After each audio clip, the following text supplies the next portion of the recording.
उसके बाद में पुण्यात्माओं ये नियम है, और नियमों का हमने गुरुदेव ने बताया कि हमें अंतिम श्वास तक पालन करना है। देखो डॉक्टर चाहे कितना ही अच्छा क्यों ना हो, डॉक्टर का काम होता है आपका ट्रीटमेंट करना, आपका ऑपरेशन करना। उसके बाद डॉक्टर आपको कुछ मेडिसिन देगा और कुछ नियम बताएगा कि आपने अचार नहीं खाना, आपने दही नहीं खाना, आपने ये टेबलेट्स ये आपने गोलियां लेनी है। तो डॉक्टर चाहे कितना ही अच्छा क्यों ना हो, आपके भयंकर से भयंकर रोग का वो ट्रीटमेंट कर देगा, ऑपरेशन कर देगा। लेकिन यदि ट्रीटमेंट होने के बाद, ऑपरेशन होने के बाद, फिर यदि आपने उस डॉक्टर के द्वारा दी गई उन नियमों को, उन कॉन्स्टिपेशन को, उन परहेज को नहीं ठीक समय से माना, और यदि आपने उनके द्वारा दी गई उन गोलियों को, टैबलेट्स को, दवाइयों को ठीक समय पर नहीं खाया, तो पुण्यात्माओं वो बहुत अच्छा डॉक्टर होने के बाद भी आपको लाभ नहीं दे पाएगा, ऑपरेशन आपका सक्सेस नहीं होगा, बीमारी आपकी नहीं कटेगी।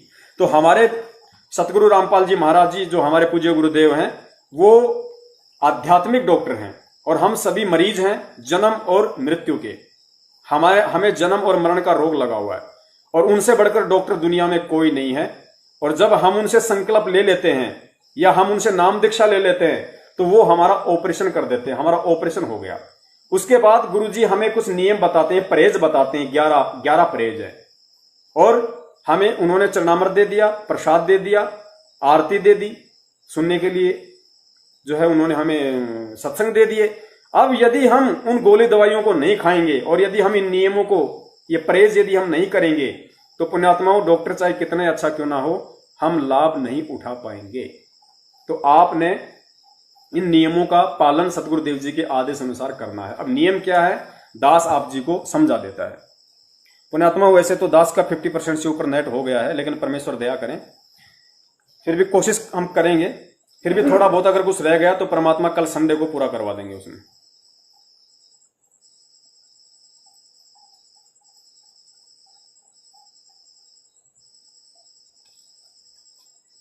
तो पुण्यात्माओं नाम दीक्षा इसमें लिखा हुआ है कि गुरु दीक्षा लेने से पहले आवश्यक नियम जिनका आपने अंतिम श्वास तक पालन करना है।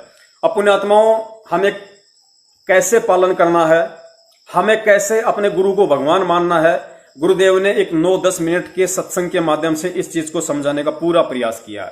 ये नई पुण्यात्माओं के लिए विशेष वीडियो है। जो पुण्यात्माएं नाम दीक्षा ले चुकी हैं, भले सार नाम ले लिया हो, और जो ये वीडियो देख रही हैं उनके लिए भी अति विशेष है, अति आवश्यक है। क्योंकि बिना सत्संग के ही हम मार खाते हैं, चाहे सार नाम क्यों ना ले लिया हो। अगर सत्संग हम गुरुदेव के नहीं सुनते हैं तो हम मार खा ही जाएंगे, काल का दाव लग ही जाएगा। तो परमात्मा ने इन नियमों को निभाने के लिए कैसे, परमात्मा ने एक पतिव्रता औरत का एग्जाम्पल दिया है, और पतिव्रता औरत को फिर परमात्मा ने समझाने की कोशिश की है कि यहां पे आत्मा तो है औरत और सतगुरु है पति, और एक औरत वो कैसे वो पतिव्रता धर्म को निभाए, एक औरत कैसे पतिव्रता कहला सकती है, पतिव्रता के क्या क्या लक्षण होते हैं, क्या क्या उसके गुण होते हैं, कैसे वो अपने पति की नजरों में प्यार को प्राप्त कर सकती है, कैसे सम्मान प्राप्त कर सकती है, कैसे उसका पति खुश हो, कैसे उसका पति प्रसन्न हो, वो कौन कौन सी ऐसे काम करे जिससे उसका पति हमेशा उससे खुश रहे, उसको सारे लाभ दे। तो पुण्यात्माओं वो परमात्मा ने आत्मा और परमात्मा के एग्जाम्पल को देते हुए, यानी सांसारिक लोक में एक पतिव्रता औरत के ऊपर गुरुजी ने 9 मिनट का ये सत्संग किया है। फिर गुरुदेव ने बताया कि औरत तो समझो आत्मा को और पति समझो उस परमात्मा को। और ऐसे हमने इस भक्ति मार्ग में आने के बाद में अपने सतगुरु को अपना पति परमेश्वर समझते हुए हमें ऐसे व्यवहार करना है, उनकी ऐसी ऐसी हमने बातें माननी है, ऐसे नियम में रहना है, तब वो परमात्मा हमारे ऊपर प्रसन्न होगा। तो आप जी इस वीडियो को थोड़ा ध्यान से सुनिए पुण्यात्मा, बहुत ज्यादा दृढ़ता आएगी। ये साध संगति हो रही है पुण्यात्मा, ये सत्संग हो रहा है। परमेश्वर ने हमें इस चीज का आदेश दे रखा है, साध संगति, यानी भगत आपस में मिलके परमेश्वर की चर्चा करें, उनका गुणगान करें। बरवाला में गुरुजी सत्संग करते थे, उसके बाद क्या करते थे, भगत आपस में मिल बैठ के साध संगति करते थे। तो गुरुदेव ने कहा कि उससे आपको दृढ़ता आएगी। कोई पुराना भगत है आपको अच्छी अच्छी बातें बताएगा, आपको दृढ़ता आएगी। तो ये चीजें हम सबके लिए जरूरी है। तो दास भी ध्यान से सुनेगा, आप भी ध्यान से सुनिए।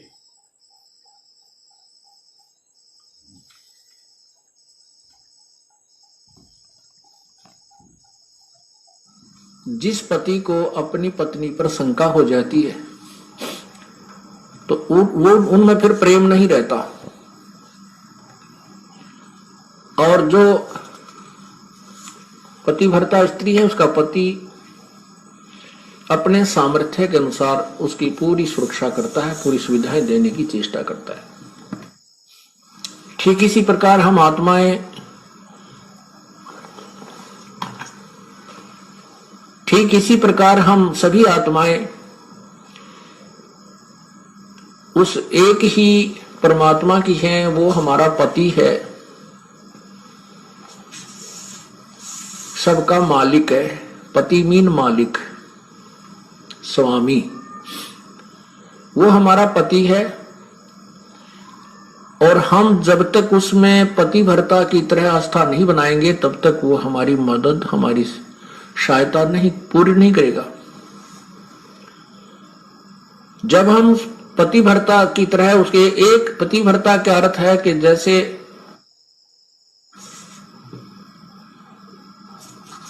अपने पति के अतिरिक्त किसी भी परपुरुष में आस्था ना हो, चाहे कोई कितना ही खूबसूरत हो, कितना ही धनी हो, चाहे वो कितना ही चटक मटक हो, हमारे मन में दोष नहीं आना चाहिए। और एक अपने पति पर हमने श्रद्धा रखनी चाहिए, उसमें आस्था रखनी चाहिए, तो हम पतिव्रता। पतिव्रता का अर्थ ये भी नहीं होता कि पति के अतिरिक्त सबका अनादर करे, किसी का अनादर नहीं करना। जैसे जेठ जेठानी घर में होते हैं, जेठ है, जेठानी है, देवर देवरानी है, ननंद है छोटी बड़ी, सास ससुर है, इन सबको यथोचित सत्कार देना पतिव्रता का प्रथम कर्तव्य है। लेकिन जो समर्पण अपने पति में होता है वो किसी में नहीं हो सकता, नहीं होना चाहिए, तो हम पतिव्रता है। तो उस ऐसे ही जब हम कबीर परमेश्वर के चरणों में आते हैं, हमें ज्ञान होता है, तो हम अपने परमेश्वर के अतिरिक्त किसी के से अपनी मनोकामना पूर्ण की तरफ सपने में भी नहीं सोचेंगे, तो हम पतिव्रता है। ठीक है, हमारे कोई जैसे ब्रह्मा विष्णु महेश, देवता ऋषिजन संतजन कोई भी हैं, आदरणीय हैं, लेकिन पूजनीय नहीं है। जैसे पतिव्रता को अपना पति पूज्य होता है, उसी से को समर्पण करती है, तो वो समर्पण वो किसी को नहीं कर सकती, लेकिन आदर सबका करती है, वो आदरणीय है। इस भाव से जब हम प्रभु के चरणों में लगेंगे, तब परमात्मा हमारी सभी मनोकामनाएं पूर्ण करेगा। जब हम पतिव्रता हो जाएंगे इसके प्रति, किसी भी देवता से, किसी इष्ट से, किसी भी भूत प्रेत से या कोई झाड़े लानियों से हमारी कोई लिंक नहीं रहेगा, बिल्कुल सोचा नहीं सपने में। और फिर इस समर्थ के सहारे हम लगेंगे, तब ये हमें कितने सुख देगा। जब जो पतिव्रता जमी पर जो धर है पाव, समर्थ झाड़ू देत है ना काटा लग जावे। जैसे पतिव्रता स्त्री कहते पानी को चलेगी, पानी भरने के लिए, अर्थात अपने जीवन रूपी सफर में वो चलती है। आत्मा जो केवल एक इष्ट पूर्ण परमात्मा कबीर जी पर आश्रित है, उसके जीवन रूपी सफर में, जीवन रूपी रास्ते, यात्रा में, यात्रा के मार्ग में वो परमात्मा समर्थ भगवान कबीर परमात्मा ऐसे झाड़ू देता है। झाड़ू मीन हमारे आने वाले जीवन में जो संकट हो, पाप कर्म रूपी कांटों को वो साफ करता रहता है कि कहीं मेरी आत्मा को पीड़ा ना लगे, कोई दुख ना हो जाए। अब आपको थोड़ा सा परमात्मा की महिमा सुनाते हैं, पतिव्रता कैसे होनी चाहिए, अर्थात हम प्रभु पर कैसे आश्रित हों। गृह सुकर्मी पतिव्रता सो आन उपावन मूल, एक पुरुष से परस है पतिव्रता समतूल। पतिव्रता का निष्कर्ष बताता हूं। आन उपावन मूल, बिल्कुल भी किसी और की पूजा नहीं करे, वो पतिव्रता आत्मा होती है। एक पुरुष, जैसे इसमें दोनों ही पहलुओं पर विवरण दिया है, जैसे स्त्री अपने ही पति एक ही पुरुष पर आश्रित रहे, ऐसे ही आत्मा एक पुरुष यानी एक परमात्मा पर आश्रित रहे, कबीर भगवान पर। पतिव्रत शुक्र में सो जानिए, एक पुरुष से रात, निर्दाव निर्भयता ना दूजे से बात। अपने मनोरथ पूर्णा के लिए वो किसी अन्य पुरुष से बात, किसी अन्य भगवान की इच्छा नहीं करती, वो पतिव्रता होती है। गरीबे सवाल सुकुन किसको कहे, पतिव्रता सो नार, हुक्म अदूर न मेट ही, सो पतिव्रता पार। देखो कितनी गहराई से बता रहे हैं, केवल यही एक लक्षण नहीं है पतिव्रता का। क्या बताते हैं कि पतिव्रता तो हो गई, अच्छी बात है, लेकिन पति कहता है वहां नहीं जाना और वो वहां अवश्य जाती है। पति कहता है ये काम नहीं करना और उसको करती है, तो वो भी पूर्ण पतिव्रता नहीं है। इसमें यही समझाना चाहे, जैसे हम संत आपको आदेश देता है गुरुदेव के बेटा चोरी नहीं करना, बीड़ी नहीं पीना, मांस नहीं खाना, सिनेमा नहीं देखना, ब्याज नहीं लेना, और आप वैसे तो कबीर परमात्मा के अतिरिक्त किसी को नहीं मान रहे हो और ये मर्यादा पालन कर नहीं रहे, तो भी आप पार नहीं हो। क्या बताते हैं, सवाल सुखन किसको कहे, पतिव्रता सो नार, हुक्म अदूल न मेट ही, सो पतिव्रता पार। आदेश की उल्लंघना नहीं करती है, वो पतिव्रता ही पार होगी, वही आत्मा पार होगी। गुरु वचन निश्चय कर मन, पूरे गुरु की सेवा ठान।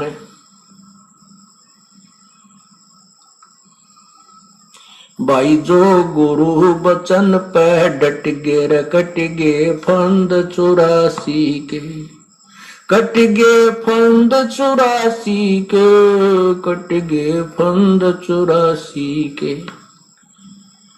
भाई जो गुरु बचन पर डट गे रे, कट गे फंद 84 के। घर आंगन एक सारे है, बचन उल्लंघना होई। घर आंगन एक सार समझे, पतिव्रता अपने घर में रहे चाहे बाहर रहे, उसके आव भाव, उसका चलना बैठना उठना बोलना ऐसा ही रहे जैसे वो घर में रहती है, बाहर भी एक जैसा ही व्यवहार करे और वचन उल्लंघन ना करे। घर आंगन एक सारे है, वचन उल्लंघना होई। आन खसम से ओ लेने, पतिव्रता है सोई। आन खसम यानी और अन्य पति नहीं बनावे, उससे ओ लड़ा माने आड रख है, पतिव्रता है सोई। आन खसम से हंसत वो चंडी चोर चुड़ैल, जिनसे क्या घर बासे है, घर में बसे घुड़ैल। अब क्या बताते हैं परमात्मा के, जैसे कोई पतिव्रता स्त्री दूसरे पुरुष के साथ मजाक करती रहती है,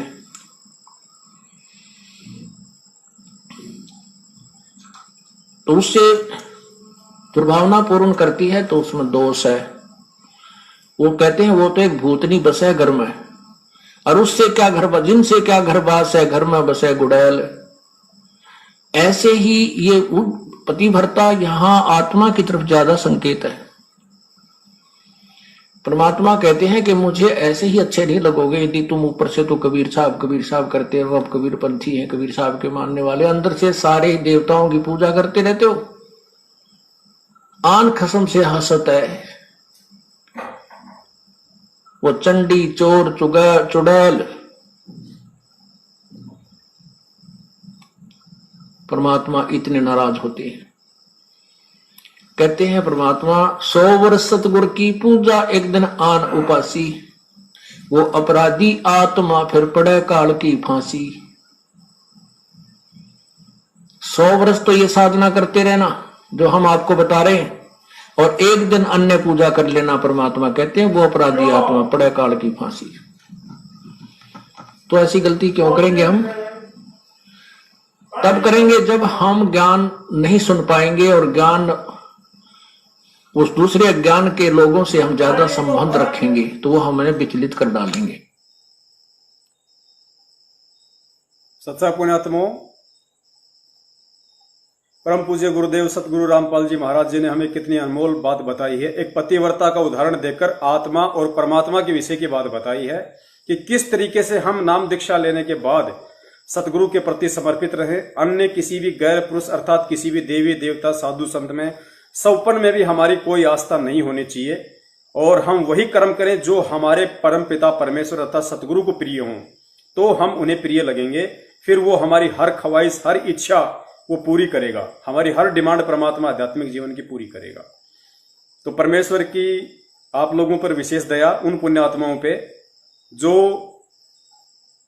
आगे आने वाले समय में, चाहे आज रात को ही चाहे सुबह, जैसे भी उनको परमात्मा प्रेरणा करें और जैसा वो उचित समझें, क्योंकि दास की सेवा केवल आप जी को गुरुदेव जी के सत्संग आधारों से सत्य बताने की है। उसके बाद पुण्यात्माओं दास का कोई रोल नहीं है। आप जी को यदि सत्य लगे और उचित लगे तो आप जी संकल्प नाम दीक्षा को अपनाना, यदि आप इतना विश्वास कर सको तो। अन्यथा कोई दबाव नहीं है, किसी प्रकार का कोई प्रेशर नहीं है पुण्यात्माओं, ये आपके अपने विवेक के ऊपर है। दास केवल आप जी को परमात्मा से जुड़ने की विधि बता रहा है, उनका विधान बता रहा है। इसमें ना दास का कोई स्वार्थ है और ना ही आप जी को कोई स्वार्थ होना चाहिए। विवेक बुद्धि के साथ में आप जी ने फिर अपने आध्यात्मिक यात्रा को जारी रखना है। हाँ, सहयोग हम भक्तों का रहेगा। यदि कोई चीज समझ में नहीं आती है और परमेश्वर ने यदि हमारे ऊपर दया कर रखी है तो हम उस चीज को समझाने में साध संगति के तहत इस लाइव प्रोग्राम में हर शंकाओं के समाधान के लिए सतगुरुदेव जी की तरफ से तैयार रहेंगे। तो आगे गुरुदेव ने जो नियम बताए हैं वो कितने कंपलसरी हैं। अब जो नियम है प्रथम, इसमें गुरुदेव ने बताया कि गुरु दीक्षा लेने से पहले आवश्यक नियम जिनका आपने अंतिम श्वास तक पालन करना है। नंबर 1 है हुक्का, शराब, मांस, तंबाकू, बियर, सिगरेट, हुल्ला सूंघना, अंडा, सुल्फा, अफीम, गांजा और अन्य नशीली वस्तुओं का सेवन तो दूर रहा, किसी को नशीली वस्तु लाकर भी नहीं देनी है, क्योंकि बुराई करना व उसमें सहयोग देना दोनों ही महापाप हैं और भक्ति मार्ग में विष के समान हैं। ये गुरुदेव का प्रथम नियम है। यानी सतगुरु से उपदेश लेने के बाद, चाहे वो संकल्प नाम दीक्षा से जुड़े चाहे नाम से जुड़े, उसके बाद उस आत्मा के लिए प्रथम नियम है उस आध्यात्मिक डॉक्टर की तरफ से कि आपने नशे पते से बिल्कुल दूर रहना है, चाहे किसी भी प्रकार का नशा क्यों ना हो। आपने नशा करने वाले व्यक्ति का सहयोग भी नहीं करना है। यदि आपने ऐसा किया तो ये आपके सतगुरु के वचन की उल्लंघना हो जाएगी और परमात्मा से आपका जो कनेक्शन जो आपने जोड़ा है वो टूट जाएगा, आपको लाभ नहीं मिलेगा। फिर आपको अपना प्रारब्ध ही मिलता रहेगा जैसा कि आपके भाग्य में है। पुण्यात्माओं, सबसे पहला नियम जो परमात्मा ने बताया तो इसकी उपयोगिता भी बहुत ज्यादा है, क्योंकि नशा इस भक्ति मार्ग में सबसे ज्यादा बाधक है। गुरुदेव ने एक सत्संग में बताया कि हमारी जो नाड़ी होती है इला और पिंगला, जो ये नासिका होती है, एक इंगला एक होती है पिंगला, इड़ा और पिंगला। फिर यहां जो नाक की जो हड्डी है, गुरुदेव ने बताया कि यहां तो ये तो मांस है, यहां चल के जो हड्डी है जहां से नाक शुरू होता है, हड्डी शुरू होती है, तो इस हड्डी के बीच में यहां पे एक सुराग और है, उसको बोलते हैं सुषुम्ना द्वार। उसको गुरुदेव ने सुषुम्ना द्वार बताया। तो वो सुषुम्ना द्वार जो होता है वो जन्म के कुछ समय बाद में हमारा बंद हो जाता है, और जो भगत की आत्मा है, सत भक्ति करने वाले की आत्मा, उसी सुषुम्ना द्वार से अंतिम समय में परमात्मा बाहर निकालता है। इस शरीर से जब आत्मा बाहर निकलेगी तो जो काल की जो भक्ति करते हैं, ब्रह्मा विष्णु महेश देवी देवता अन्य नकले संतों, वो तो निकलेंगे यहां से ब्रह्मरंध्र से, वो तो सीधे फिर काल के लोक में जाएंगे। और जो भगत होगा, जो सत भक्ति करता है, जो कबीर परमेश्वर की गुरु मर्यादा में रह के, उसकी आत्मा को परमात्मा 10वां द्वार भक्तों का सुषुम्ना द्वार है। काल लोक की भक्ति का 10वां द्वार है ये कपाल, यहां से ब्रह्मरंध्र। और जो भगत हैं, जो सत भक्ति करते हैं, गुरुदेव ने बताया कि सुषुम्ना द्वार से निकलेंगे। तो सुषुम्ना द्वार काल भगवान ने बंद किया होता है, और जब हम सतगुरु की शरण में आ जाते हैं तो परमात्मा की भक्ति से, मंत्र जाप से, सत्संग से, नियम मर्यादा में रहने से, उनकी सामर्थ्यता से फिर परमात्मा धीरे धीरे हमारा सुषुम्ना द्वार को खोल देते हैं। तो गुरुदेव ने बताया कि ये जो हुक्का पीते हैं, बीड़ी, शराब, गुटखा, मांस, ये जो है हमारे सुषुम्ना द्वार को बंद कर देता है। सुषुम्ना द्वार के लिए सबसे बड़ी बाधक है ये हुक्का पीना, सिगरेट पीना, बीड़ी पीना। तो ये भक्ति मार्ग में सबसे ज्यादा बाधक है। और सबसे बड़ा गुरु का वचन, गुरु बोले कि ये नहीं करना तो फिर नहीं करना, चाहे वो बाधा दे या ना दे। दूसरी बात फिर गुरुजी ने बताया कि हमारा जो बॉडी है उसमें सभी देवताओं का निवास है। जो पांचों जो प्रधान देवता हैं जिनके परमात्मा हमें प्रथम मंत्र देते हैं वो हमारे शरीर कमलों में विराजमान है। तो गुरुदेव ने बताया कि जो व्यक्ति मांस खाता है, शराब पीता है, ये जितने भी जो गुरुजी ने गांजा, अफीम, नशा, जितने भी प्रकार के नशे इस दुनिया में हैं, यदि वो करता है तो अपने शरीर में विराजित उन प्रधानों को वो जो है वो परेशान करता है, वो कृष करता है और देवता उससे नाराज होते हैं। अब नाराज होंगे तो फिर पुण्यात्मा सही तरीके से काम कैसे चलेगा हमारा। तो इसलिए परमात्मा ने प्रथम नियम बताया कि भगत साधु सोई जो सीधा चल है, हमें गुरु मर्यादा में चलना है। इन चीजों को हमने भूलकर भी प्रयोग नहीं करना है। और यदि हमसे कोई बीड़ी मंगवाता है, हुक्का मंगवाता है, शराब मंगवाता है, या इवन गुरुजी ने यहां तक बताया यदि कोई सिगरेट पी रहा है, बीड़ी पी रहा है और आपसे कहे कि भाई साहब जरा वो माचिस देना वहां से उठा के, तो भी आपने नहीं देना, सहयोग भी नहीं करना है, क्योंकि ये गुरु वचन है। हमें इस चीज को ध्यान रखना है, गुरु वचन है ये। तो प्रथम नियम के विषय में गुरुजी ने फिर और क्या बताया, थोड़ा सा आप जी उसको ध्यान से सुनिए। 1 नंबर के विषय में, जो नियम के विषय में, इसलिए परमात्मा हमारे विकार छुड़वाते हैं। कबीर परमात्मा की रजा बिना ये प्राणी कोई भी विकार नहीं त्याग सकता और इन विकारों को ग्रहण बहुत शीघ्र कर लेता है। आप देखो हुक्का, तंबाकू, ये क्या लाभ देता है, सबको पता है। पीने वाला भी कहता है कि बहुत बुरी चीज है। हुक्का, तंबाकू, सिगरेट, बीड़ी, जहां भी जिस भी माध्यम से तंबाकू का सेवन होता है, ये सभी मानते हैं कि ये अच्छी वस्तु नहीं है, फिर भी पी रही है। और छोड़ने की प्रार्थना करते हैं तो कहते हैं हमारे बस की बात नहीं, हम नहीं छूटती, छोड़ नहीं सकते। ये मन नहीं छोड़ने देता, क्योंकि इसने तो इसमें अपना माल तैयार करवाना है, इस प्राणी को बर्बाद करना है। कबीर परमात्मा की रजा होने के बाद ये प्राणी इन विकारों को छोड़ सकता है। ये मन कबीर परमेश्वर से डरता है, हिचकता है, उसकी कृपा से ही ये जीव को छुटकारा देता है। ऐसे ऐसे शराबी लोग और ऐसे हुक्का पीने वाले, चैन स्मोकर, सिगरेट पीने वाले, वो कहा करते थे कि आपके शरण में आने से पहले प्रभु कबीर जी की कृपा से नहीं थी जब हमारे ऊपर, हम बहुत प्रयत्न करते थे, हम भी दुखी थे शराब और बीड़ी से, तंबाकू से, हुक्के थे, सिगरेट से। कोशिश करते थे कि इस बीड़ी को छोड़ दूं, कोशिश करते थे शराब को भी त्याग दूं। कई बार तो कहते हैं शाम के समय बंडल तोड़ के और फेंक देते थे बाहर कि आज नहीं पीनी, बीड़ी पीऊंगा ही नहीं रात को। कहते हैं रात को जब भी आंखें खुलती और बीड़ी की ऐसी ललक उठती कि रात के वह जूठे टोटके जो पहले पड़े थे कोई, उनको उठाकर और लगा लगा कर पीता, जब अपनी वो हवस शांत करता और फिर शुरू हो जाती। और जिस दिन से परमात्मा कबीर जी की कृपा हुई है, उसके बाद अब बदबू आती है। कोई और भी पीता है तो भी ऐसा लगता है जैसे ये क्यों पी रहा है, और हमें भी वो तंबाकू का धुआं बहुत बुरा लगता है। तो परमात्मा कबीर परमेश्वर जी कहते हैं कि ये तंबाकू, शराब, मांस, नशीली वस्तुएं कभी प्रयोग नहीं करनी चाहिए। ये काल ही करवा रहा है और परमात्मा की कृपा से, ज्ञान से और उनकी रजा से ये बुराई छूट जाती है। क्या बताते हैं, जैसे कई भक्त कहते हैं कि आपके गुरुजी तो गांव में त्राज करते हैं, एक आधा व्यक्ति, कि तुम्हारे गुरुदेव तो बच्चों को हुक्का भरने से भी मना करते हैं। ये कोई बात हुई? बूढ़ों की सेवा तो करनी चाहिए, बुजुर्गों की सेवा को भी मना करते हैं। बुजुर्गों की, वृद्धों की या माता पिता की सेवा को हम कभी मना नहीं करते, लेकिन अपने बुजुर्गों को और माता पिता को विष खिलाने से मना करते हैं। शराब तंबाकू ये विष है, ये धीमा विष है। अब उन बुजुर्गों से मैं प्रार्थना करता हूं कि जो तुम हुक्के को एक अपनी शानो शौकत मान बैठे हो, क्या उस हुक्के को आप अपने पोते या पोती को पिला सकते हो? हुक्का तंबाकू हुक्का पी रहा है दादाजी, और छोटा सा पोता आकर के उसी जैसे दादा पीता है ऐसे उस बच्चे को भी नकल करने की आदत होती है, तो वो भी सीखता है, वो पकड़ के हुक्का और ऐसे खींचता है, फिर उसको खांसी उठती है, आंखों में पानी आ जाता है। तो वो दादाजी कहता है, पिताजी कहता है कि ये हुक्का मत पीना, बहुत बुरी वस्तु है, आगे पियोगा तो तेरे थप्पड़ मारूंगा।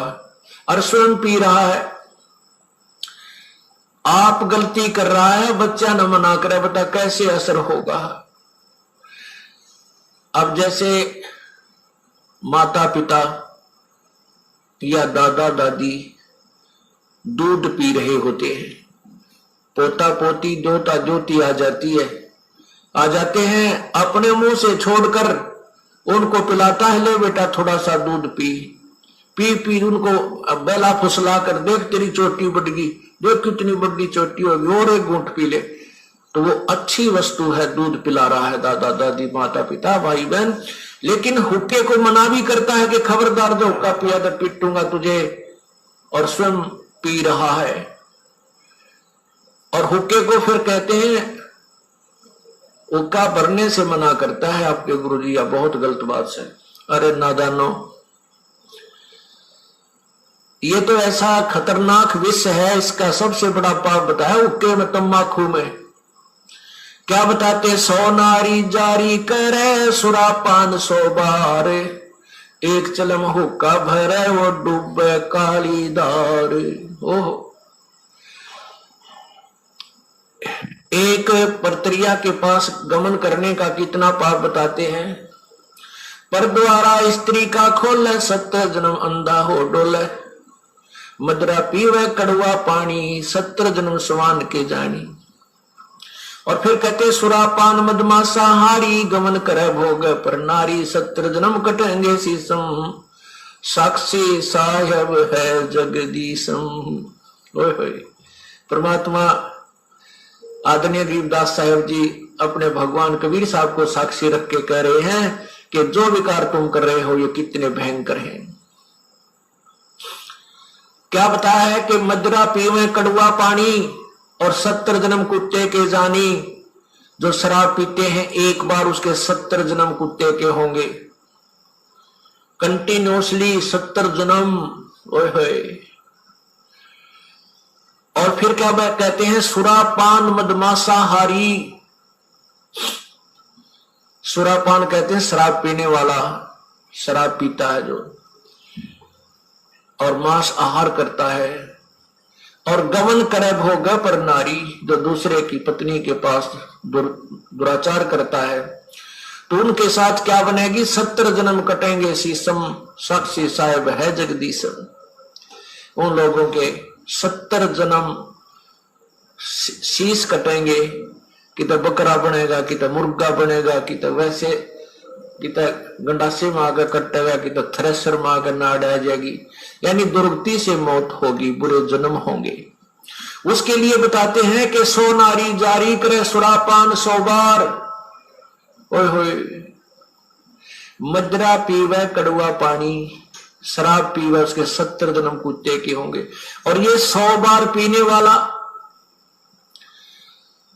100 बार पी ले और 100 बार पर नारी गमन कर ले, उनको कितना पाप हो जाएगा? बहुत ज्यादा।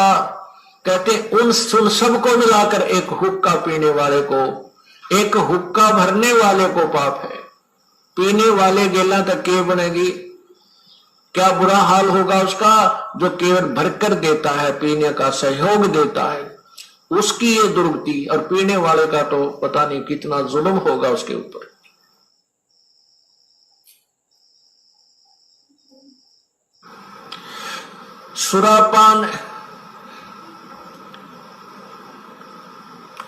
सोनारी जारी करे सुरापान 100 बार, एक चिलम हुक्का भरे वो डूबे काली धारी।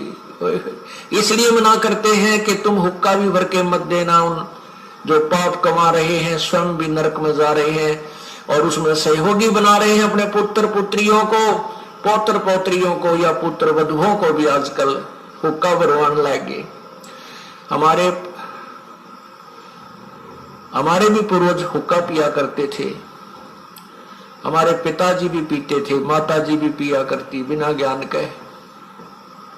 लेकिन ये क्या कहा करते थे कि भाई जो हुक्का नहीं पीता तेरे से हम हुक्का भरवाएंगे नहीं, पाप लगेगा हमको। इतना मानते थे कि हुक्का भरवाना भी पाप है, पीना तो पाप है ही, वो तो ये छोड़ नहीं रहे थे, विवश थे। लेकिन इतना ज्ञान अवश्य था कि हुक्का भरवाना भी पाप है। जो पी रहे हैं वो तो पाप का भागी हो ही रहा है, वो तो नरक में जाएगा। तो पुण्यात्मा परमात्मा की भक्ति से वो सब पाप खत्म हो जाते हैं। जैसे कपड़ा मैला हो जाता है साबुन लगाने से वो ठीक हो, सब स्वच्छ हो जाता है। तो हमारे माता पिताजी को जब ये ज्ञान हुआ तुरंत त्याग दिया उसी दिन। उसके बाद आज 20 वर्ष हो गए इन्होंने छुआ नहीं है उस पाप को। तो इसी को कहते समझा है तो सर दर पांव बहुर नहीं रे ऐसा दाव, निर्मल जीवन हो गया, समस्त शरीर हो गया और भक्ति भगवान की प्रवेश हो गई। सच्चा पुण्यात्माओं, आगे परमेश्वर ने हमें नियम नंबर 2 बताया कि किसी भी प्रकार का कोई व्रत, तीर्थ, गंगा स्नान आदि नहीं करना तथा किसी अन्य धार्मिक स्थान पर नहाने या दर्शनों के लिए नहीं जाना है। किसी मंदिर में पूजा और भक्ति के भाव से नहीं जाना है कि इस मंदिर में भगवान है। भगवान कोई पशु तो है नहीं जो उसको पुजारी ने मंदिर में बांध रखा है। भगवान तो कण कण में व्यापक है। उसके गुणों का लाभ लेने के लिए प्रथम तो गुरु बनाइए, नाम लेकर सुमिरन करो, तब आपको ईश्वरीय लाभ प्राप्त होगा। कबीर साहब कहते हैं, कबीर पर्वत पर्वत में फिरा कारण अपने राम, राम सरी के जन मिले जिन सारे सब काम। तो पुण्यात्माओं, दूसरा जो नियम बताया परमात्मा ने कि हमें किसी भी प्रकार का कोई तीर्थ, व्रत, गंगा स्नान या कोई भी जहां पे लोग नहाने के लिए जाया करते हैं, सोचते हैं कि हमारे वहां जाने से हमारे पाप कटेंगे, लाभ मिलेगा, तो सतगुरु के शरण में आने के बाद, क्योंकि सतगुरु हमें वो सारे लाभ देगा जो लाभ हमें इस दुनिया के सारे व्रत, तीर्थ, गंगा स्नान, मंदिर, मठ, राम, भगवान जो नहीं दे सकते आजीवन, वो सुख एक सच्चा सतगुरु अपने शरण में लेते ही शुरू कर देगा। तो फिर हमारे गुरुदेव कहते हैं कि भाई मालिक की वाणी भी है कि एक के साधे सब सदे और सब साधे सब जाए, माली सिंचे मूल को फले फूले अगाए। तो हमने केवल मूल की पूजा करनी है, एक सतगुरु की पूजा करनी है, परमात्मा की। और परमात्मा की पूजा में सारी पूजाएं आ जाती हैं, सारे तीर्थ व्रत सब आ जाते हैं मालिक के। ये गुरु का वचन है जो हमें मानना पड़ेगा। फिर गुरुदेव ने बताया कि भक्ति भाव के अलावा, जैसे आप किसी मंदिर के पास रह रहे हैं, आपका मकान ही किसी मंदिर के पास है, या मान लीजिए आप किसी पुजारी की पत्नी है और आपने नाम ले लिया और पुजारी जी को समझ में नहीं आया तो रहना भी आपको मंदिर में पड़ेगा। तो गुरुदेव कहते हैं कि ऐसे कोई दोष नहीं है। चाहे आप सुबह से लेकर शाम तक मंदिर में, मस्जिद में बैठे रहो, रात को चाहे आप मंदिर में जाके सो, कोई दिक्कत नहीं है। लेकिन उस जगह पे हमने इस भाव से ना रहना है, ना जाना है कि यहां आया हूं तो मुझे कुछ लाभ मिलेगा, ये भगवान मुझे कुछ लाभ देंगे। भक्ति भाव से हमें उन मंदिर मस्जिद में नहीं जाना है, अन्यथा चाहे रात दिन वहीं बैठे रहो, वहीं सो, उसमें कोई दोष नहीं बताया। थोड़ा सा गुरुदेव जी के मुख कमल से सुन लीजिए और अच्छे से समझ में आएगा।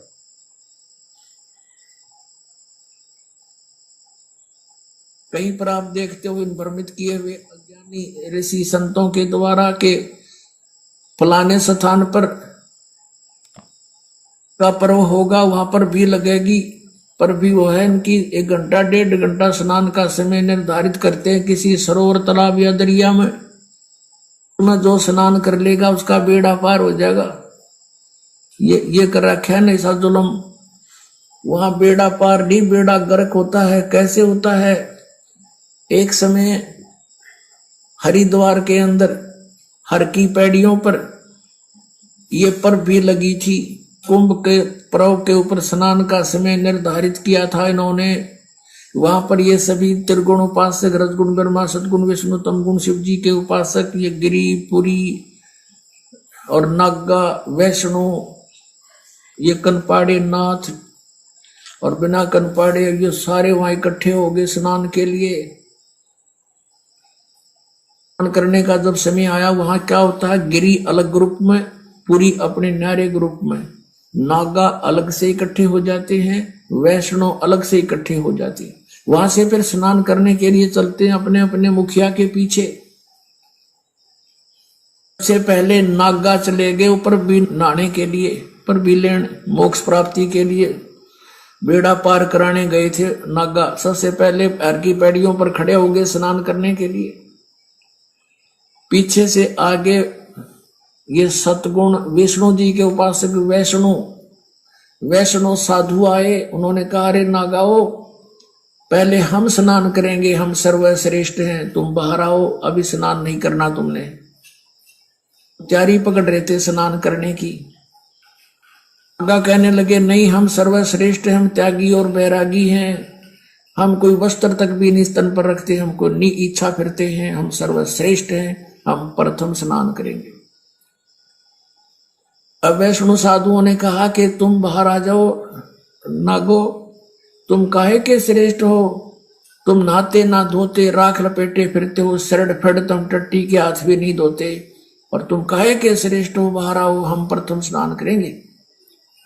इस बात का दुख माना उन्होंने, नागाओं ने, और दोनों आपस में झगड़ा शुरू हो गया। वैष्णव साधुओं का, सतगुण विष्णु के उपासकों का, और तमगुण शिव जी के उपासक नागाओं का आपस में लठ बाज गया, झगड़ा हो गया। और वहां लगभग 25,000 ये त्रिगुणोपासक कटका मर गए वहां पर भी लेन गए थे, बेड़ा पार करान हो गया, बेड़ा गर्क। तो यहां परमात्मा कहते हैं, तीर तुपक तलवार कटारी, जमदड़ जोर बधावे हैं, हर पैड़ी हर हेत न जाना, वाजा करद चलावे हैं। काटे शीस नहीं दल करुणा, ये जग में साध कमावे हैं, और जो जन इनके दर्शन को जावे, उनको भी नरक पठावे। काटे शीस नहीं दल करुणा, जग में संत को आवे हैं, हर पैड़ी हर हेत नहीं जाना, वाजा तेग चलावे हैं। हर की पैड़ी कहें, भगवान का स्थान कहो, भगवान की छाती पर ये कुकर्म कर दिया, 25,000 कटका मर गए। लेली पर भी टिंडे वहां पर, ये है इनके तीर्थ स्थान नाने के। और किसी को मना करता है तो इन्होंने हमारी तो भावनाओं को ठेस पहुंचा दिया। अरे ये कोई भावना हुई? अब जैसे कोई बालक, कोई बिजली का तार टूटा पड़ा है, उसमें स्पार्किंग हो रही है, बच्चा उसको आतिशबाजी जानकर पकड़ने जा रहा है, और कोई बुद्धिमान व्यक्ति उसको देख रहा है, उसको भागकर उठाकर उस बच्चे को उसकी जान बचा देता है। बच्चा रोता है क्योंकि उसकी भावनाओं को ठेस पहुंचा है।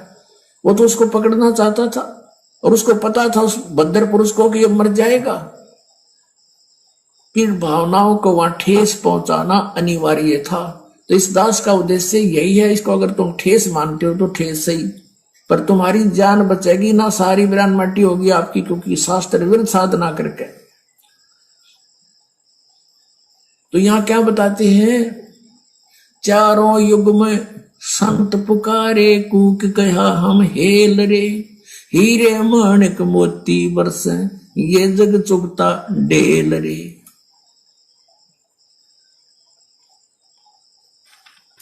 तो पुण्यात्माओं, आगे परमेश्वर का नियम नंबर 3 है, यदि किसी की मौत हो जाती है तो उसके फूल आदि नहीं उठाने हैं, ना ही कोई पिंड भरवाना है, ना ही 13 माही 6 माही बरसोदी पितृ पूजा, कोई भी समाधि पूजना, श्राद्ध निकालना आदि कुछ नहीं करना है। ये 5 तत्व से बना शरीर तो एक वस्त्र की तरह है, मूल वस्तु जीवात्मा है, वह कर्म आधार पर नए शरीर में जा चुकी होती है। हम अज्ञानियों द्वारा भ्रमित होकर पीछे क्रियाएं करते रहते हैं जो व्यर्थ है। गरीबदास जी महाराज कहते हैं, देह पड़ी तो क्या हुआ, सभी झूठी सभी पटीट, और पक्षी उड़ा आकाश को चलता कर गया बीट। तो परमेश्वर जी कह रहे हैं कि यदि नाम दीक्षा लेने के बाद में यदि अपने परिवार में, घर में किसी की उपदेशी की अनुपदेशी की कोई मृत्यु हो जाती है, तो हमने वो पाखंड, वो सांसारिक, वो कर्म नहीं करने जो अज्ञानता के चलते समाज करता है। उनके फूल उठाना, फिर उनको गंगा जी में विसर्जित करना, फिर उनके पिंड भरना, फिर पंडित जी को बुला के उनके गरुड़ की कथा करवाना, फिर बाद में उसके 6 माही बरसोदी पित्र उसके श्राद्ध निकालना, आडंबर पाखंड, ये हमें नहीं करना। परमेश्वर कहते हैं कि यह शरीर तो एक वस्त्र की तरह है, मूल वस्तु जीव आत्मा है। अब जीव आत्मा ने जैसी भक्ति करी उसी आधार से वो अपने वो कर्म भोगेगी, चाहे पीछे से चाहे उस शरीर का आप कुछ भी कर लो, कुछ भी फर्क नहीं पड़ना है। पुण्यात्माओं, मूल वस्तु जीव आत्मा है। आज हम जीवित हैं, आज यदि हमें कोई थप्पड़ मारेगा, हमें कोई कील चुभाएगा तो हमें महसूस होगा, हमें दर्द होगा। कल को जब मृत्यु हो जाती है तो जीव आत्मा निकल गई, अब ये शरीर मिट्टी है, चाहे इसको गाड़ो, चाहे इसमें कील मारो, चाहे इसको हथौड़ा मारो, इसको कुछ महसूस नहीं होगा। तो मूल वस्तु जीव आत्मा थी। अब जीव आत्मा ने शरीर में रहते सहते, गुरुदेव कहते हैं, क्या कमाया, क्या भक्ति करी, कैसी साधना करी, कैसा खाया पिया, उस आधार से वो अपने कर्म लेकर गई। अब उसने वो कर्म भोगने अच्छे बुरे, और ये शरीर मिट्टी है। अब तुम इसको चाहे अज्ञानियों के कहने पे गंगा जी में डालो, चाहे कुछ भी करो, कोई फायदा किसी प्रकार का नहीं है सिवाय तुम्हारे लूटने पिटने के। सुनिए सतगुरुदेव जी के मुख कमल से।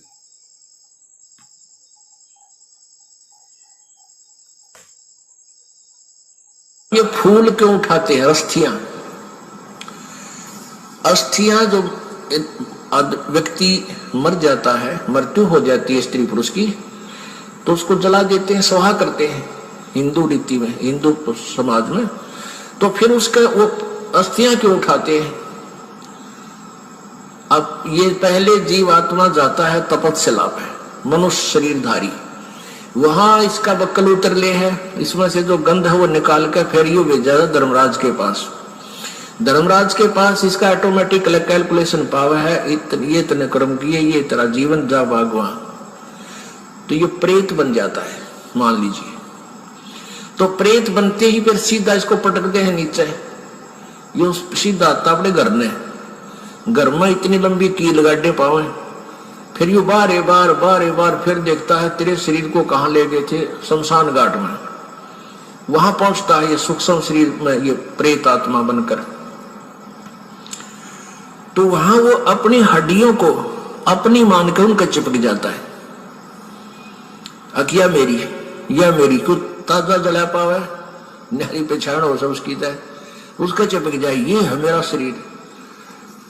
अब ये क्या करते हैं जंतर मंत्र करने वाले, ये सेवड़े सावड़े नालायक, ये उन अस्थियां ठालावे, उन अस्थिया को चिपका हुआ आवे कि मेरी है मेरी है, फिर उसका करके जंतर मंत्र, और फिर उसको किसी और में प्रवेश कर देते हैं, वह बिरान माटी उसकी भी और अगले की भी शुरू हो जाती है।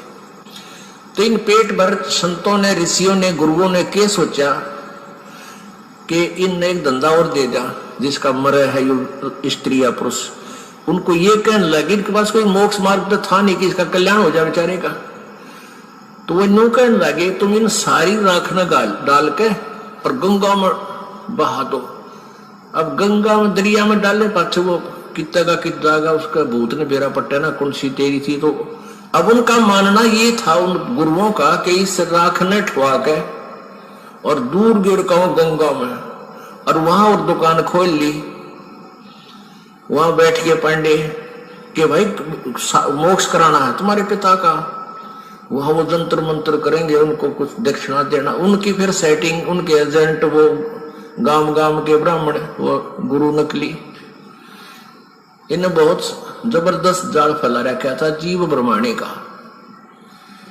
तो वहां फिर ये अस्थि ठाण का प्रोग्राम शुरू हो गया। इब हमने ना तो भूत बनना, कति गारंटीड बात समझ लेना, जो ये मार्ग भक्ति का दास आपको दे रहा परमेश्वर कबीर जी का दिया हुआ है, इसका मोक्ष तो पक्कम पक्का है। मान लीजिए कोई पैर थड़स गया, किसी का रेपट बीघा नहीं जा पाया, तो मनुष्य जीवन मिलेगा, और किसी अन्य योनि में नहीं जाएगा, और ना जाने कितने जन्मों तक वो मानव ही बनता रह सकता है, इतने पुण्य हो जाएंगे, लेकिन होगी फिर दुर्गति आगे चल के। तो कोशिश ये करना है कि अब ये भूल ना लगे, ये बात बढ़े नहीं। सच्चाई पुण्यात्माओं, आगे सतगुरुदेव जी ने चौथा नियम दिया है, हमें अन्य किसी भी देवी देवता की पूजा नहीं करनी। कबीर साहब कहते हैं, माई मसाणी सेठ शीतला भैरव भूत हनुमंत, परमात्मा उनसे दूर है जो इनको पूजनते। कबीर देवी देव ठाडे भये हमको ठोर बताओ, जो मुझ कबीर को पूजे नहीं उसको लूटो खाओ। और फिर परमेश्वर कहते हैं कि कबीर 100 वर्ष सतगुरु की पूजा एक दिन आन उपासी, वो अपराधी आत्मा फिर पड़े काल की फांसी। तो हमने सतगुरुदेव जी के इस वचन की पालना करनी है कि हमने इष्ट रूप में अपने सतगुरु के अलावा, कबीर भगवान के अलावा अन्य किसी भी देवी देवता की पूजा पाठ नहीं करनी है। 10 मिनट का वीडियो आप जी पहले पतिव्रता के ऊपर सुन चुके हैं। उसमें परमेश्वर ने इसी बात पे जोर दिया है कि पतिव्रता स्त्री कौन होती है, जो सौपन में भी अपने पति के अलावा गैर पुरुष का विचार मन में नहीं लाती है। तो गैर पुरुष वहां पे देवी देवता, नकली साधु संत हैं, और अपना पति वहां पे सतगुरु है। तो वही पत्नी अपने पति को भाती है, यानी वही आत्मा अपने सतगुरु को प्रिय होती है, जो उसके आदेशों में चलती है, जो उसके अलावा सौपन में भी किसी गैर का विचार अपने मन में नहीं लाती है। फिर भी सतगुरुदेव जी का सुनिए छोटा सा सत्संग।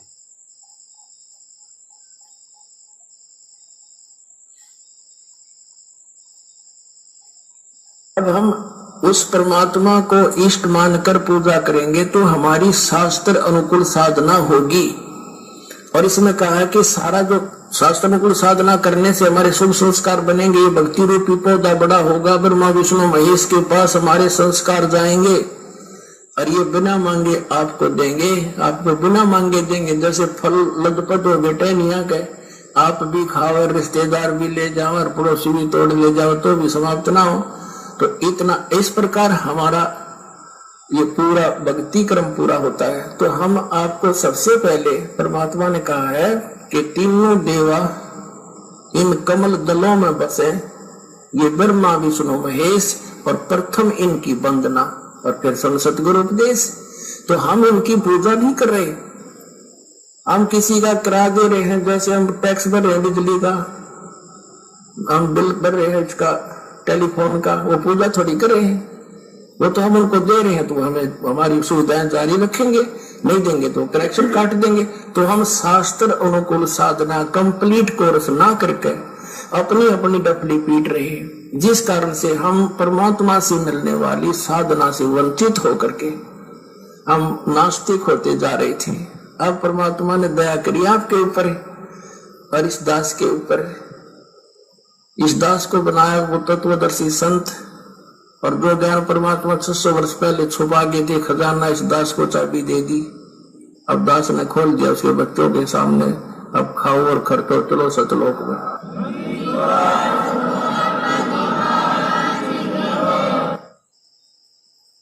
तो पुण्यात्माओं, इस नियम में हमें परमेश्वर ने समझा दिया कि हमें क्यों देवी देवताओं व अन्य किसी भी भैरव भूत हनुमान या किसी भी पितृ वगैरह किसी की कोई पूजा नहीं करनी है। केवल हमें सतगुरुदेव अर्थात कबीर भगवान की ही पूजा करनी है।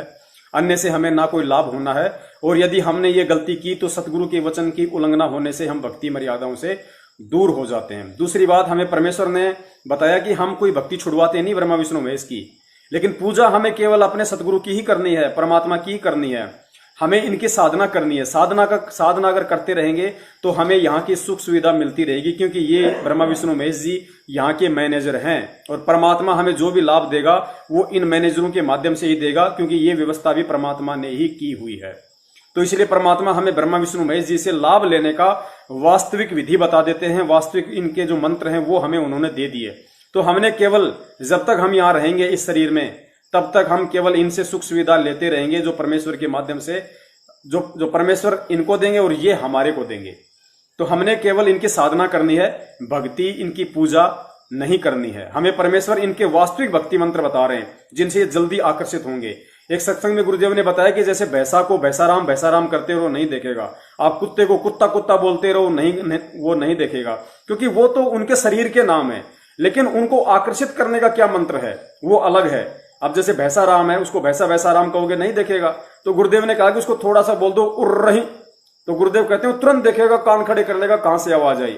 आप कुत्ते को कुत्ता कुत्ता कहो नहीं सुनेगा, उसको धीरे से बोल दो त्योल त्योल, तुरंत देखेगा, क्योंकि वो उनको जो है आकर्षित करने के वास्तविक मंत्र हैं, कोडवर्ड है वो। तो इन सभी देवी देवताओं के, ब्रह्मा विष्णु महेश जी के, दुर्गा के, गणेश जी के, शंकर जी के, इनके वास्तविक जो मंत्र हैं जो दुनिया नहीं जानती, ये ओम नमः शिवाय, हर हर महादेव, ओम नमः भागवते विष्णु देवाय नमः, जय गणेश, ये मंत्र नहीं है। ये तो नकलियों ने अपने मनमुखी रूप से बना रखे हैं।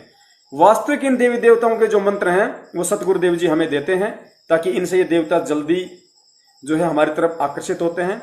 और सांसारिक इस भक्ति के लिए हमें जो सांसारिक सुखों की जो जरूरत है, सांसारिक लाभ और साधन हमें जो चाहिए, वो इन्हीं के माध्यम से हमें परमात्मा दिलवाएगा। तो हम केवल इनकी साधना कर रहे हैं, पूजा नहीं। अगला नियम गुरुदेव ने बताया, ऐसे व्यक्ति का जूठा नहीं खाना जो नशीले पदार्थों का सेवन करता हो। ये 5 नंबर नियम है। हमें ऐसे किसी भी व्यक्ति का, चाहे घर का हो, चाहे परिवार का हो, यार दोस्त रिश्तेदार कोई भी हो, जो आदमी नशा करता है, बीड़ी सिगरेट पीता है, या अन्य जो भी शास्त्र विधि को त्याग कर जो भी मनमानी पूजा पाठ करता है, हमें उस व्यक्ति का जूठा बिल्कुल भी नहीं खाना है। ये सतगुरुदेव जी का आदेश है, वरना भक्ति मार्ग में इस आदेश की उल्लंघना होने से हम मर्यादा रहित हो जाएंगे, परमेश्वर के लाभ से दूर हो जाएंगे। तो जिस व्यक्ति ने नाम दीक्षा नहीं ले रखी है सतगुरु रामपाल जी महाराज जी से इस पृथ्वी पे, उसके अलावा हमने किसी भी व्यक्ति का जूठा खाना नहीं खाना है। नंबर 6, जुआ ताश कभी नहीं खेलना। पुण्यात्माओं, ये जुआ खेलना, ताश खेलना, ये क्रिकेट देखना, क्रिकेट खेलना, सिनेमा देखना, ये पुण्यात्माओं हमारे समय और श्वासों की बर्बादी है।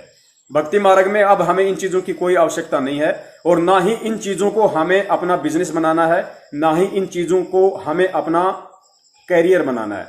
बहुत सारे भगत भाई हैं, वो अपने बच्चे को क्रिकेट एकेडमी ज्वाइन करवा देते हैं, अपने बच्चे को बॉक्सिंग, जूडो, कराटे वो करवा देते हैं। तो पुण्यात्माओं, हमने वो नहीं करवाने हैं, क्योंकि ये ना तो हमारे जीवन में कुछ काम आने, ना हमारे शरीर के लिए कोई फायदेमंद है, ना इनसे हमें कोई ज्ञान मिलता है।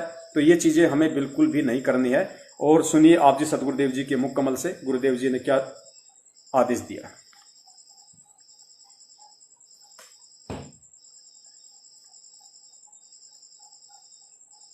तो यहाँ बीड़ी, शराब, मांस, तंबाकू और किसी प्रकार का दहेज, बकवाद, सांग, सिनेमा, फिल्म, ये बकवाद नहीं देखनी, ये मैच नहीं देखने आपने।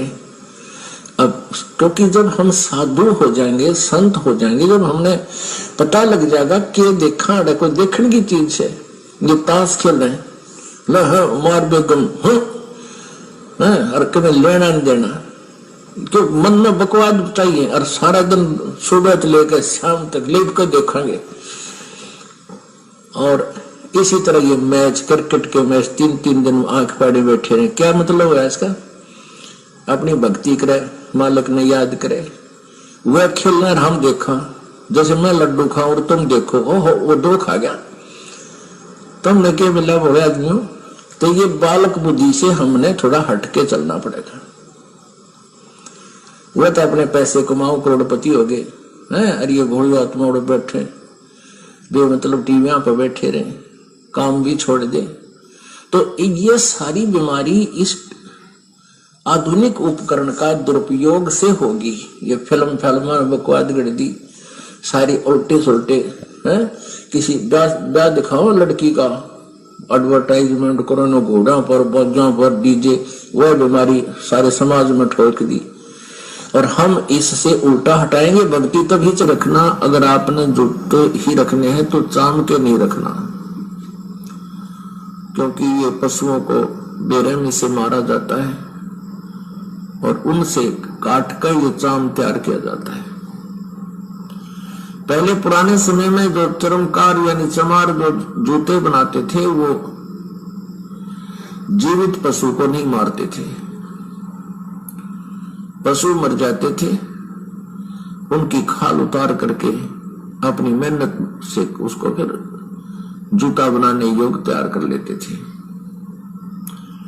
अब वर्तमान की तरह एक एक व्यक्ति 6-6 जोड़ी जूते नहीं रखता था।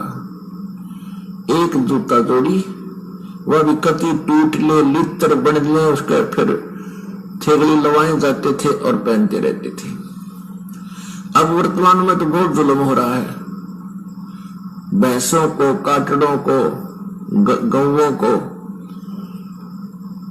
बढ़िया चाम बनाने के लिए एक ऐसा केमिकल प्रयोग करते हैं, जीवित को भूखा रखते हैं, प्यासा रखते हैं, ताकि वो मांस समाप्त होकर के और चाम में समा जावे।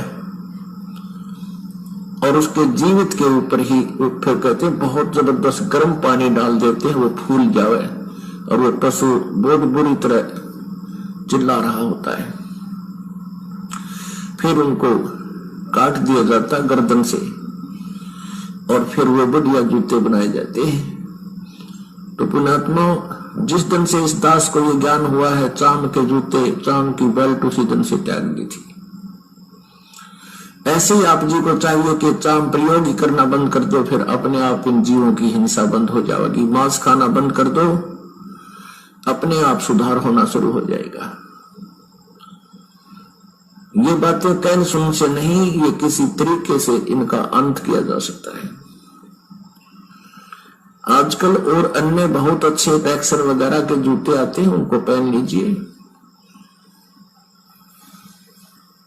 और जैसे मिलिट्री वगैरह में है, वो सरकारी मामला है, गवर्नमेंट का है, वहां आपको दोष नहीं है वो कैसे जूते पहनने को दे। प्राइवेट फिर आप वो नहीं पहनोगे, केवल ड्यूटी के समय वो पहन सकते हो, उसके बाद अपना दूसरे सिंपल चप्पल पहन लो, चाहे हवाई चप्पल, ये भी बढ़िया। हमने अपने पापों के जो सोर्स हैं उनको खत्म करना है और जो पुण्य के सोर्स हैं उनको बढ़ाना है।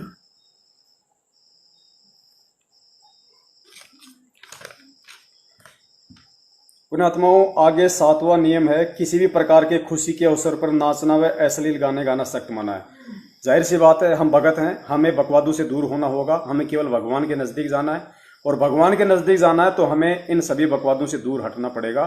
तो ये ब्याह शादी में नाचना गाना, फिल्मी गाने देखना, फिल्में देखना, ये सभी बकवादे हैं जो भक्ति मार्ग में विष के समान है और गुरु मर्यादाओं का उल्लंघन होता है। ये सबसे बड़ा पॉइंट है।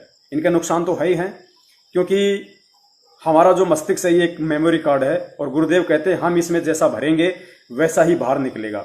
तो यदि हम बकवाद देखेंगे तो हमारा मन विचलित होगा।